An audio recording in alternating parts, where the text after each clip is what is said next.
Hello everyone and welcome to another episode of the Jams and Tea podcast Record Club, where each week we talk about an album. Maybe it might be an album that we love, it might be an album that we don't like so much, or it might be an album that is celebrating a unique milestone. And in this case, we are celebrating an album that we love, that I love, that our guest, frequent collaborator Connor loves, and that is also celebrating a pretty momentous anniversary as well. We're talking, of course, about the Postal Service's Give Up. I have my CD copy here of the 10th anniversary re-release, which I bought. I'll get into my history with this very, very shortly. But Postal Service's Give Up is, of course, a seminal indie rock, indie-tronica album from the 2000s. It marks the first and so far only significant collaboration between Ben Gibbard, of course, of Death Cab for Cutie fame, and Jimmy Tamborello, the electronic producer, most well known for his work under the project Dntel.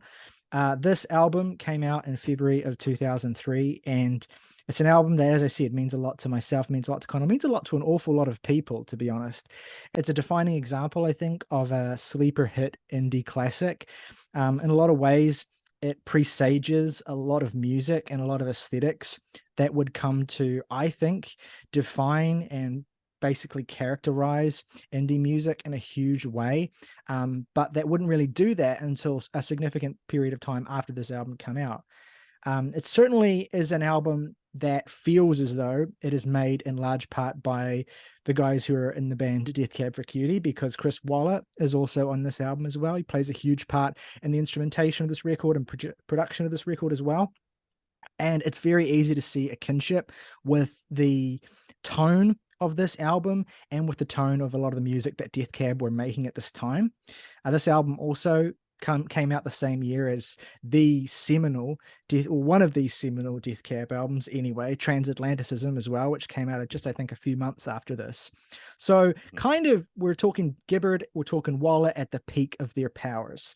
So this record is situated at a really special time in history and has kind of gotten swallowed up in a huge way by a lot of the bands and things that it's inspired.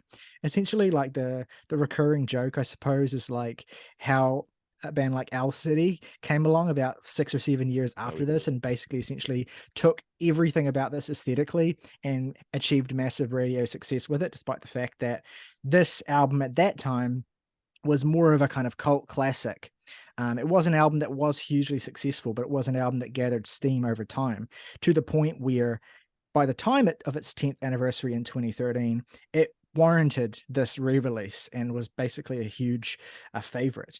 And I think it's the kind of record as well that, in the wake of the Owl Cities of the world, the point at which pop music kind of caught up with and started adopting indie aesthetics, particularly indie electronic aesthetics, meant that this album has kind of increased in cachet and has also increased in fashionability, I would say. Like, to me, having grown up with it, this is a seminal CD record, but I recognize while listening to it today that it also kind of plays like a seminal Spotify streaming album. Like, so much of it is playlistable. It's very easy to listen to. It can be very non-disruptive, but also at the same time, if you pay attention to it and you absorb the lyrics and basically the arrangements, which are often a little bit more complex than they initially seem, you can find it's even more rewarding and even more satisfying in that way. So yeah, it's a seminal record. It's kind of basically become a modern classic by this point, and it is still to date the only collaboration, full-length collaboration that exists under the Postal Service. However, it is worth noting that this wasn't the first time that Ben Gibbard and Jimmy Tamborello collaborated. In fact, the origins of this project are in a song on the 2001 Dntel album, Life is Full of Possibilities, called This is the Story of Evan and Chan, which is a great song on a great album as well. Worth noting as well, that record is fantastic, and really a lot of what you get aesthetically on this record is done in a slightly more adventurous and sort of larger scale on that Dntel album. But that particular song, This is the Story of Evan and Chan, this heavily sort of distorted electronic track with Ben Gibbard's vocals being like just sounding as though they were made to exist in that space, even though at that time, Death Cab for Cutie were a lo-fi acoustic emo band. And then Ben Gibbard's voice just seemed to be so amenable to this aesthetic that at first, when you think about it, seems like entirely inverse to what emo was all about at that time. But, in some ways, while this is definitely not an emo record, the presence of Ben Gibbard and also his writing style, the things he writes about, and the tone of the record as well, it has a kinship, I think, with a lot of what he was doing in Death Cab for Cutie. So, Connor, as my companion on this particular episode, I want to hear, first of all, how you got into this record as well, what point in your life you discovered it, and what your overall feelings are about it as well.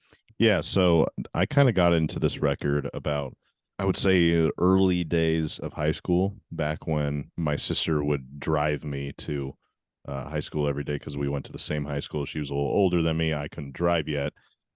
And she would play a lot of her own music. And a lot of that was Death Cab based. Like she would often play albums like Narrow Stairs or Transatlanticism. But I remember hearing a couple songs like from this record, namely the first two songs, District Sleeps Alone Tonight and Such Great Heights. And I was like, is this Death Cab or what's going on here? Because I was kind of confused by like the music and the instrumentation. And I looked up the Postal Service and I was like, oh, it is Ben Gibbard, but it's not Death Cab. Interesting. I just remember hearing that and being mildly interested in it, but at the time, my tastes were very like rock oriented. I was more just into Death Cab, and I still am to an extent, but as the years gone by, like the more that I hear about this album's influence and its legacy regarding like popular synth pop, I guess indie synth pop acts like Passion Pit I was or thinking of Passion Pit as yeah, well. Yeah.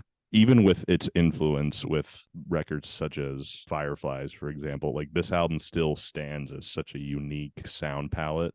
I'm not as familiar with Dntel as you may be. I'm really only familiar with this album, but like a lot of the beats and the production, all the electronics, there's a lot of like immense creativity that goes into each little detail, each little sound, each sample, and we can get into that, but it's Mm. I always found this record to be such a unique and powerful listen Mm. because it combines a lot of that weird glitchiness that you would get from like IDM artists, but with such a melodic accessibility to it, which is provided a lot in part to Ben Gibbard's Mm. songwriting. So It's one of the things I think as well when listening to it is that Ben Gibbard's particular style of writing and singing, he's this kind of verbose lyricist who likes to write like lines and lyrics that are like quite, they run on, they're quite long, they're usually quite like esoteric,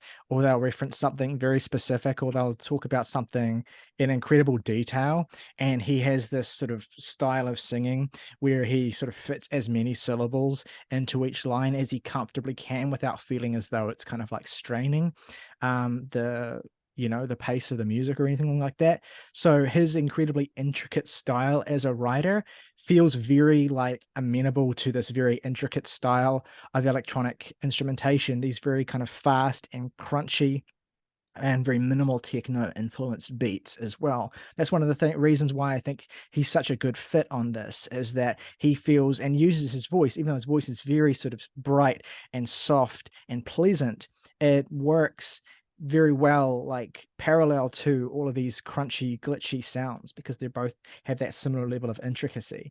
And that's one of the things that I think is so genius about how Jimmy constructs these songs to essentially work for Ben or work around what Ben wants to do, and how Ben then obviously writes his own lyrics around the instrumentation as well. And that whole thing of these guys working at a distance but in collaboration is of course what inspired the band name, the Postal Service, because it was the halcyon days of the internet, and essentially one would send a track to the other, and then the other would kind of fill out their contributions to it and send it back, and it would kind of the songs would take place in that format or in that style essentially.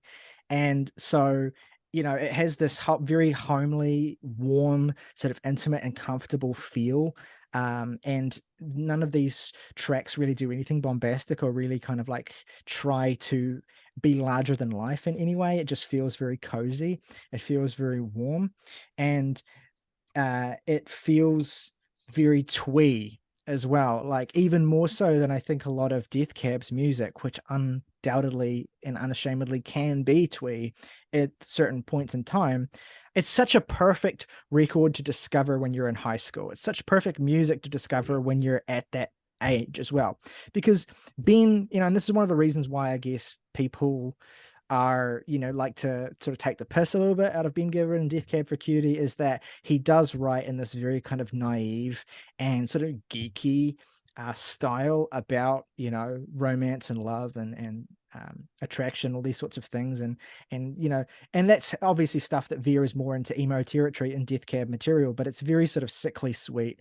It's very sort of twee here on this album, particularly in songs like Nothing Better, for instance, or Such Great Heights, obviously the biggest song on this album, where you have these depictions of relationships or of feelings in a union that are so like, it's hard for me to think of a better word than like autistic. Like I put a tweeted when I was listening to this record like a couple of months ago, and I was listening to Nothing Better in specific. I was like, this is a song about a woman trying to break up with the most autistic man of all time because she needs to like, build him a flowchart to explain why they can't be together, and and she has to do a PowerPoint presentation to explain her feelings to him. And it's so funny and ridiculous.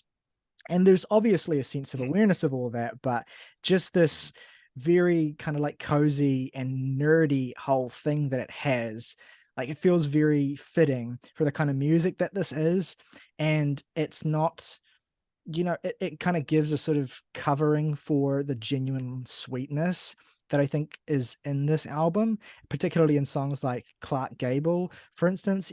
These are very Ben Gibbardy songs about like, being in love, and that love maybe not working out or not kind of being able to, or being not necessarily being able to function properly in a relationship, or Ben's character, and then kind of trying to, in his own sort of very insular way, trying to make that work, or trying to kind of fix that, or trying to kind of like create a world where it can work. And that, to me, I identify as a teenager when I discovered this record, like I identified very deeply with that, and I felt a lot of affinity for that. And there's just a sweetness about it, so that it never really feels, I don't know, unsavory or kind of off-putting in any way. It just feels like this genuine romanticism that brushes up against this, very awkward introversion, and the music is just a perfect soundtrack for that. Yeah, exactly. And that's why I've always appreciated Ben Gibbard as a writer, because he's never really tried to come off as standoffish or as an asshole or in any way or creepy or anything like that. He seems pretty like, Well, he kind of does in some songs, like I think of yeah. Possess Your Heart, for instance, but certainly not in this era. He kind of was much more Yeah. wholesome here. But even with the song like that, it doesn't really seem like he's the like You don't the buy it. the Yeah. yeah, like I don't know. I can't see him as a stalker. I think he'd be too shy to be one. Yeah, but it's But just this kind of like, this awkwardness of him not necessarily knowing how to accept, an emotional reality or even deal with his own emotions. And it just yeah. becomes, he regresses here into the worlds of like old Hollywood and Clark Gable, or Mhm. into, into just like this fantasy, or into dream, or into just this alternate reality that he creates where it all works out. And there's something childlike, but also just kind of genuinely beautiful about that, and the way that it is spun on this album anyway. Yeah, exactly. And a song like Clark Gable, which is probably actually my favorite song on the record. I love that song, but one big reason is because like how he imagines what he wants love to be. Like that chorus when he says, I want so badly to believe that there is truth, that love is real, and I want life in every word to the extent that it's absurd. Like he's just, oftentimes I might catch myself wanting some like daydreaming about like the perfect reality, and just knowing that, just realizing that that could never be the case no matter how hard you try. Mm. And I think he realizes this, and yeah, it's just a beautiful song. Or Abs- like in sleeping in, where he's just dreaming about an ideal world, and he uses like some of the weirdest examples of like in a world where conspiracy theories don't exist, but still like JFK was still murdered. Like, I guess. yeah, he like, Yeah. again, it's this very like, geeky. I don't want anyone to think I'm using the word autistic pejoratively, because I say this as someone who's on the Mhm. spectrum. Like, it's just this very like particularly insular and fixed way of trying to understand the world through what we know is real, and then trying to kind of create a reality that works around that, or where the great kind of mysteries of the world are kind of all explained. A big element of this record as well, aside from the romanticism, something that kind of exists beside, is like, this album is really great at kind of creating an environment that these songs exist within. And what I mean by that is, so much of the subtext of these songs, and often the text of them, is kind of like the world that these stories are happening, and the world that these lives are taking place in, and how kind of cold and digitized and lonely that world can be. And obviously, this was made in 2003, kind of an era of the encroachment of the internet, Iraq War era, post 9/11. You can read it through all those lenses if you want to, but it feels even more affecting now, or appropriate now, because the digitized aspect of the world, or the coldness, or the mechanicalness, or however you want to phrase it, that a lot of these songs exist within, feels even truer to our reality now, especially when so much of our lives are lived online in a digital space. And these songs all seem to, whether it's through the lyrics or just through the atmosphere of the songs themselves, take place in these sort of cold and brittle and metallic places. The gaudy apartment complex of the opening song, the airplanes with recycled air in that track, and the whole cold loneliness of a song like This Place Is a Prison, through to songs that more directly evoke environments that exist without people, or that are devoid of humanity, in songs like Natural Anthem, for instance. So much of this album is like very atmospheric and environmental, and when you picture the stories in these songs, which are very intimate and personal and usually only involve two people, you get a real sense of the uncaring environment that these people exist in. Sort of, all these things I've said: cold, brittle, mechanical, digital, or whatever. And it's so much about how human feeling and human emotion and human connection and relationships, or whatsoever, are going to bring light and bring warmth to those spaces, which is why Ben is so sad and so unable to accept when that can't work for him. And so, like, yeah, while this is an album of very twee sort of indie songs about heartbreak and being young, all that sort of thing, that element of the environment and the sort of city, it's a very kind of like urban album. Like, it exists in these, you picture these massive landscapes of concrete in these songs, and that just makes it feel more real, like, you know Yeah, I feel that, especially in like a lot of the percussion work on this record, which is just a lot of times just so loud, and also like, for lack of a better word, dry. Not like dry in a derogatory sense, but like just a very like really punchy, direct sound that Mm, it's used. But it's also contrasted by a lot of the keyboard and pad sounds all over this, which are very, I feel like that aspect is very warm and kind of homely. And I always really love that contrast. Like, for example, in the opening of Sleeping In, I feel that to me sounds like a child's like music box or mm, something, and that kind of goes into that theme of, don't wake me up, plan on sleeping in. yeah. And And the songs like yeah. Nothing Better and Recycled Air, like the intros of those songs are so like just dark and sort of like synthetic and really sort of unnatural. And it's, the contrast that comes through when you get the really bright and often plucky and pretty melodies as well. Like one of my favorite little musical moments on the entire album is when the guitar comes in and recycled air, and it's just such a Yeah. Oh contrasting yeah. texture, and it's just adds this like it adds this beauty to it, but it's this obviously like processed, Mhm. synthetic beauty, and I love the feel of that.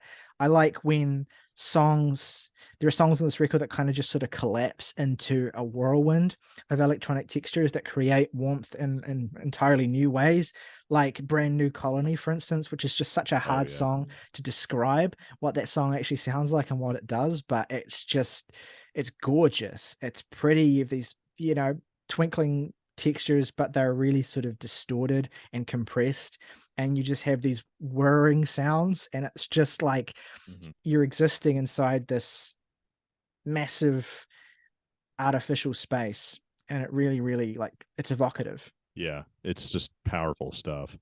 I'm glad you brought up Brand New Colony because upon re-listen, I was like, okay, I got my two favorites. What the hell is my third favorite on this record? But Brand New Colony is just such a perfect song. The way it kind of has those break beats driving throughout the track, and then Ben's just beautiful metaphors that he kind of it's a simple the way the song is written is pretty simple, but like he's just like I'll be the grapes fermented bottle and served with the table set in my finest suit like a perfect gentleman, which is like it's so nerdy, but like Yeah. it's It's really beautifully written, and he just goes all out, and I always love that. it's one of those classic And examples, like I was talking about, of just this line that kind of just goes on and doesn't mhm. finish in the place you expect it to, but he Yeah, just fits exactly. more and more into it. He's not a writer who wants to, have these really vague gestures or cliches. He wants to be as specific and as geeky as possible, which I always just adored. Yeah, he has this style where he like describes a scene, but then he just starts adding a bit more information onto the end of the lyric, and then another more of information onto the end of the lyric after you think it should finish. And that would be a complete disaster if he just if he just weren't able to like magically make it all fit into the meter of the Mhm. song. And then because he not all of his lyrics are like wildly original or devoid of cliche or anything, but there's always a satisfying moment when he completes a rhyme, because he has this real attention to the meter of the spaces and the beats for his lyrics, and it just creates this very satisfying experience when each line kind of reaches its end point. It's like in such great heights where like throughout the verses he kind of keeps going on, and he interrupts his last word, his last syllable with the next line. That's a great little trick when writers can do that. I always really like that. Matt Berninger does that on a few songs on Boxer. Oh I yeah. only say that because I was listening to that yesterday. But and it's awesome. And you get also worth shouting as well. You get the frequent recurring vocals of Jenny Lewis of Ryley Kiley as well, who's a big collaborator on Yeah. this record too. Her presence, just even as a backing vocalist, adds this additional color as well. That when you have that backing up Ben Gibbard's very kind of methodical, straightforward, not necessarily always emotive delivery with her backing vocals, it really adds this colorful flair as well that makes the performances feel more dynamic. And you also have the vocalist Jen Wood who Mhm. duets with Ben on Nothing Better, and as well. And I love that little back and forth. I already talked about it as well. That little verse about the flow chart and the PowerPoint or whatever. That's just so funny to me. That's actually also, just while I'm on that track, one of the sleeper growers for me on this album. It's kind of crept up into my favorite tier of songs on this record. When I remember as a teenager, it used to be my least favorite, but I just really love now how much and how like obviously this song takes from 90s melodic IDM and artists like Autechre and Aphex Twin in particular, and the tone of the melody and the texture that's used. I really love that. And the another great song that we haven't really acknowledged yet that we talk about, because I mean many of these songs are kind of a muchness. One thing you say can apply to multiple, but We Will Become Silhouettes. Like what an Yeah. awesome song that was. Like I was just listening to it this morning and thinking like, man, this is this is so colorful, this is so bright, this is so beautifully textural. Jimmy does this thing where you have these very kind of like, it's a very satisfying thing where it's like these quick loops that are like just really really fast single sound loops that happen every so often, and it just creates, usually it's a bright texture or even an acoustic guitar texture that might be looped, and it's just really nice, it's really satisfying. It adds this just little tiny bit of movement to the music that I really really love, and it's one of Ben's best vocal performances as well Yeah. on the song too. Like he often does, and he's great at doing the ba ba bars thing. He does that in a lot of Death Cab songs, does that in multiple songs on this record, and it's such a great little like textural thing that he does with his voice, and it's just a Yeah. gorgeous song. Yeah, between this and The Sound of Settling, 2003 was his bop ba year. Yeah, as well. There's Like that another song that he might have does that been. on as well on this Yeah. album. Oh, is it Recycled Air? Yeah, yeah, it is, Yeah. that's it. Yeah. I feel like maybe like because Ben himself has said that between this and transatlanticism that he's never had a more like creatively rewarding year or Mm. something like that. And I'm wondering if the secret is just putting some babas in your songs, and that's Well, what you got to do. it's just he knows how to use his voice in so many ways. Like I think he's quite undervalued for how dynamic of a performer he is. And I don't mean dynamic in the sense that he can go fucking multiple octaves or anything like that. He can't. In fact, he's kind of limited in that sense, but he still uses his voice in really interesting ways. And I think that's one of the things that makes him such a charismatic performer, even though he is this introverted, nerdy, very sort of low key guy. I mean, just look, I've got my booklet here from my Oh, CD copy, and this, by the way, has got to been see like a this. permanent fixture in my car ever since, for the last 10 years. It's just kind of either sat in the glove compartment, wink, wink reference, or it's been Ah, actually being actually playing in the rotation of each car I've owned for so long. It's just such a perfect CD album. And it gives me so much nostalgia from when I was 16, 17 as well, listening to these songs. I bonded very strongly with my last high school girlfriend over this album, and so it was just one of those things that is so tied up in that era. But I just, oh yeah. looking at this booklet, there's like, first of all, let me just, in the art itself, and the, because it's kind of a gatefold CD release, you have this kind of like Oh uh yeah. just That cartoony art. second picture right there, that's the single cover for Such Great Heights, right? Yeah, and there's Yeah. this where is it? There was this awesome little gatefold thing here, this very wintry, I think it's the single art for Silhouettes, and it's just so, Oh yeah. it's so like just perfectly evocative of how that song feels. Hmm. But I just look at this booklet and look at these fucking dudes. Look at these fucking guys. Look at Ben Gibbard here, just That's looking like, Ben. I think it is. Yeah, I mean it must be, right? He Because looks drastically different I than what know, I'm used to seeing. I know, like it's just such a fucking geek. And Jimmy over here, who looks exactly like someone who produces electronic music in his bedroom. Yeah. It's just with, Is Ben's collar up? I think It Ben is almost looks just like it. not given much of a fuck, to be honest, about his Yeah, shirt in this photo. yeah, I was gonna say might need a I different mean, shirt next time. yeah, it's such a great like little, it captures so well like what fucking goofballs these guys were. Like there's other photos in here, like I think this might be Ben and Jenny Lewis maybe, and I Mm. think it looks Wait, a that little bit more like Mr. Gibbard as we know him. um yeah, the picture on the left seemed like the other that's person, Jimmy but on the like left, but yeah. that was Yeah, okay. Ben's here in I'm the still middle. confused, but that looks like Ben to me. Yeah, Yeah, with the glasses and everything. with That's Ben right there. it's the glasses, and Uh, it's the very just 2000s haircut. Like this is a man who is definitely going to marry Zoe Deschanel. Um, so yeah, that's just, he's like almost 50, but he still kind of looks like that. yeah. I mean, that's the secret too. Like eternal youth, really, is just to kind of like always look like a fucking pudgy guy.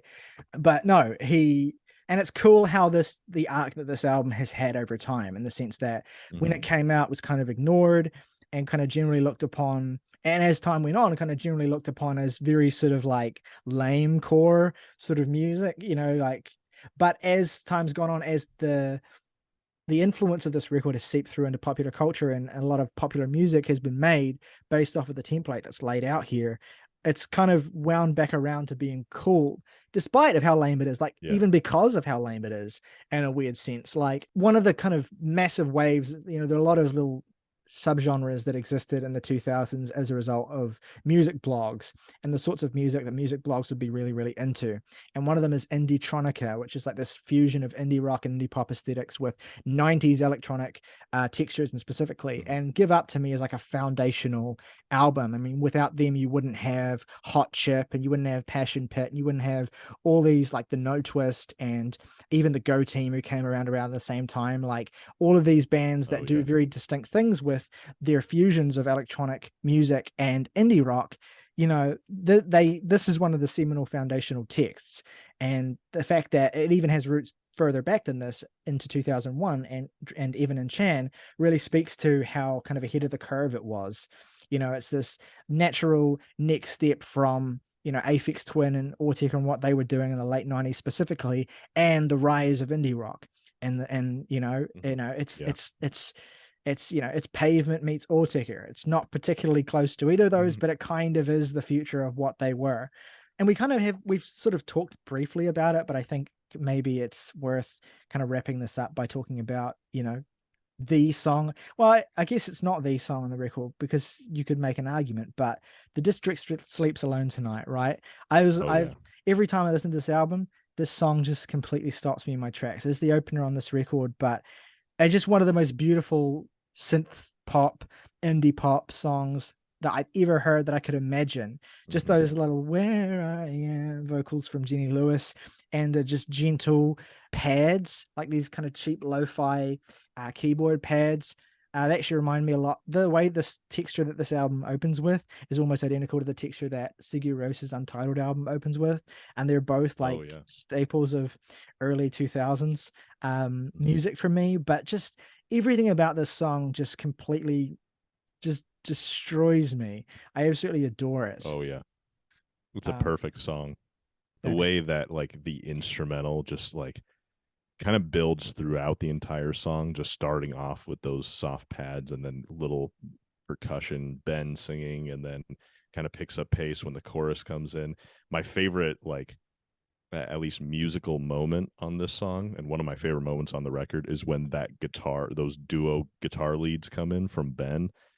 And man, like that's the other thing, is like Ben's little guitar leads throughout this album, like they're pretty minimal, but like whenever they come in, I'm just like, oh, that's Death Cab speaking right there. That's like pure Death Cab Telecaster emo tones. Like, well, those will probably be Chris Waller, I would say, rather than Ben, because he's typically he's credited with guitar on this, and he strikes me.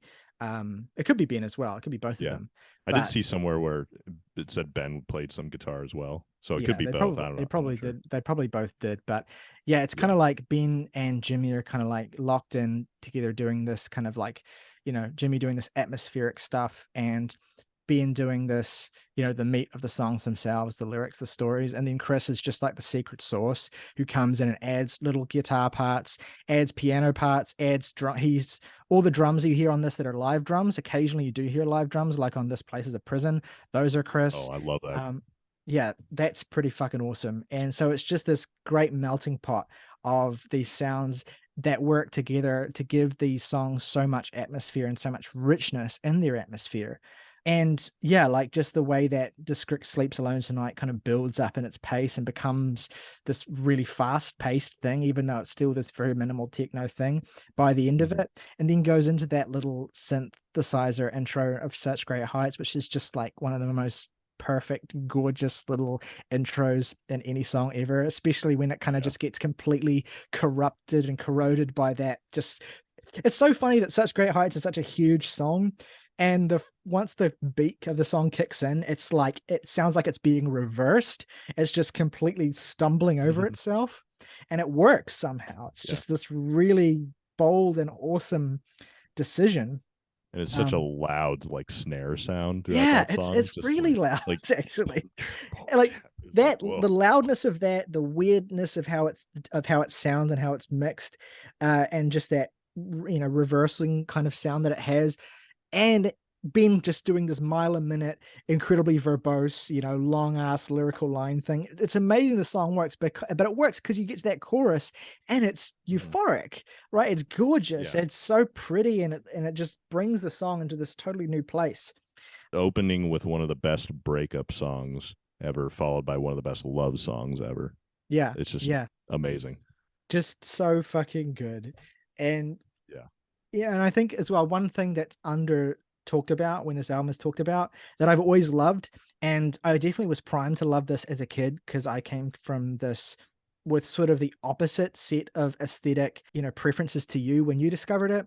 But I'm Mhm. really always been really fond of Natural Anthem as a closer Me too. here. Yeah. Oh, I love Um, that song. yeah, I mean, it's like, first of all, it's almost completely free of vocals. Ben does have a nice little verse that comes in at the end. That's good enough. It's decent, but just to kind of completely, especially with how where Brand New Colony ends off in this really sort of beautiful atmospheric space where you're kind of starting to become free of yourself and of your relationships, and you get that everything will change from Jenny Lewis, and it's gorgeous. And then the song kind That's of, like one of the top moments yeah, it's on the amazing. record. And then That this whole song just kind of outro. picks up off of that outro and just takes you into this complete drum and bass freak out space. Um, Mhm. I actually what I bonded with this album a lot over with one my last high school girlfriend, and that was like the first half of it a lot that we would listen to, and then like the weirder stuff on the back half at the final stretch would be the shit that I would listen to a lot with my dad, who is also hugely, Oh yeah. I got hugely into this when I was into it. And his favorite track was always Natural Anthem, just because he loved that massive, huge, just play like, drum and bass place that it takes you to, and just Mhm. how fast paced it stays, but also how it continues to feel like it's rising the tension as it goes on. And it's just such a fucking cool way of ending this album. And I Yeah. never hear anyone talk about it. It's like when I first heard the record, that like the sample that starts off Natural Anthem, like whatever sample that is, it sounds like an old like string sample of some sort where it's like Yeah, it's being it like almost warped. sounds like eerie, and then everything else comes in. And I especially love that like distorted bass sound that's like and like goes down. Like that Yeah. song is just like an adventure. And then it just like, and then just there's just like a single verse from Ben, and And then the verse is kind of just about like how like, oh yeah, I'll write you a song, but it won't like mean very much. And it's like the lyric yeah. only lyrics in the song are kind of about how words are pointless, essentially, or words can't convey how he feels, or he's run out of words, essentially. It's a really funny and sort of meta little lyrical addition to this song. But it ends the album on a kind of poignant note as well. Like, I don't know, I don't have the words to know what to say to you. Something that Ben's character on this album has kind of been wrestling with accepting, that, he can't make it all better through, you know, finding the right words, or through convincing you with the right song, or through, doing a thing where you pretend that you're old Hollywood stars making a romantic movie together. None of that is going to work. All that matters at the end is that, well, at least I spelled your name right. Like, at least I understand you on some level at the end, and I'm able to accept. And it feels like there's a sense of closure that happens there at the end of the album, that Mhm. Ben might no longer be kind of holding on to this person or this love that he wanted to make work so much. And I like that. I like that as an ending to the Yeah. record. It's just the whole thing has this great arc to it. It's immaculate. It's completely Yeah. fat free. There's no filler, or there's no tracks on this record that I even remotely think about skipping when I'm listening to it. It's just perfection for 10 tracks, and one of the best indie albums ever, really. Certainly one of the best indie pop records of the 2000s, probably the masterpiece of indie and Mhm. maybe not even the best album that Ben Gibbard and Chris Waller made in 2003, depending on how Yeah. I'm feeling Yeah. on a given day. Like, it's hard to say. Yeah. I mean, Transatlanticism has been in my life longer, and I've listened to that album more, and it's like still to this day like one of my absolute top albums. And it wasn't until recently that I realized that this album was also kind of in that upper echelon. Um, what you were saying about like the natural anthem and how this album ends with kind of an acceptance. It actually kind of begins a little bit with an acceptance too in the chorus of District Sleeps Alone Tonight with the line, now I finally see that I was the one worth leaving. Well, but I'm wondering, I kind of, one thing I've been thinking about this one is the significance of the title Give Up. And now that you say that, it kind of made me like think that that's what it's relating to, that he's like finally, like he's trying to tell himself to give up this relationship because it's done, or something along those lines. Yeah, it's one of those titles that has this, it's two words that conventionally have a pretty pessimistic association. But I think in a lot of ways, by the time you get to the end of the album, it's sort of about how giving up can sometimes be the healthy thing to do, and is not necessarily like a sign of weakness or of a lack of commitment or anything like that, but actually of a commitment to your future, essentially, and not holding on to things that aren't going to be worth holding on to, or that are going to hold you back in some way.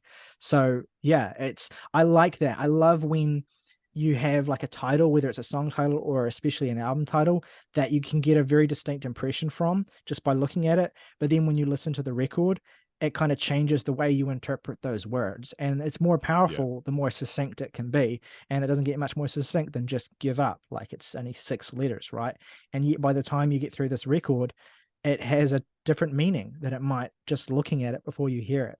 So that's another reason why it's a great album. Not just it's a fun set of great indie pop tunes, but it has a depth to it. It has an actual sense of substance to it that elevates it, I think, from just a set of great indie pop tunes to a fully fledged, fantastic, classic record.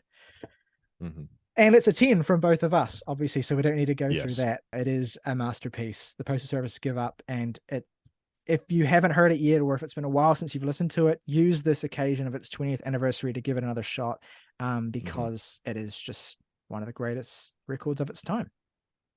Anyway, thank you for listening. Let us know at home what this record means to you, what you think of it, whether you agree with us, disagree, have alternate takes on the album, on what it's about, on how you feel about it, on the aesthetic, on the sound, anything at all. Let us know in the comments below. How do you feel it stacks up to other Death Cab albums or anything like that? We want to know your feelings in the comments. It's always great to get engagement and have a chat with you guys about music that we love.